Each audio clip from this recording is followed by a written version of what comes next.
আপনারা দেখছেন আমাদের সবার পরিচিত আমাদের জাতীয় ফল কাঁঠাল। এর বোটানিক্যাল নাম আর্টোকার্পাস হেটারোফাইলাস। আর্টোকার্পাস অর্থ রুটির মতো ফল। আর্টো অর্থ রুটি, কার্পাস অর্থ ফল। আর হেটারোফাইলাস এর প্রজাতির নাম। হেটারো শব্দের অর্থ হচ্ছে ভিন্ন বা বিভিন্ন, আর ফাইলাস শব্দের অর্থ পাতা। এই কাঁঠাল গাছের মধ্যে বয়স ভেদে ভিন্ন ভিন্ন আকৃতির পাতা হয়, এর জন্য এর এই নামকরণ।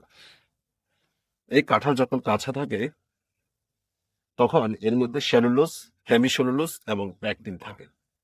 এই সেলুলোজ, হেমিসেলুলোজ এবং প্যাকটিন শক্ত ফাইবার যুক্ত এক ধরনের কার্বোহাইড্রেট। এই কার্বোহাইড্রেট যখন কাঁঠালের মধ্যে থাকে তখন কাঁঠালের মধ্যে যে কোষ রয়েছে সে কোষ প্রাচীরের গঠনটা অনেক শক্ত এবং মজবুত থাকে। এই জন্য কাঁচা অবস্থায় কাঁঠাল খুব শক্ত থাকে। কিন্তু যখন কাঁঠাল পাকতে শুরু করে তখন এই কাঁঠালের মধ্যে এক ধরনের এনজাইম মিশ্রিত হয়, তা হচ্ছে ফ্যাকটিনোজ এবং সেলুলোজ। এই ফ্যাকটিনোজ এবং সেলুলোজ জটিল কার্বোহাইড্রেটের বন্ধনকে ভেঙে গ্লুকোজ, ফ্রুক্টোজ এবং সুক্রোজে পরিণত করে।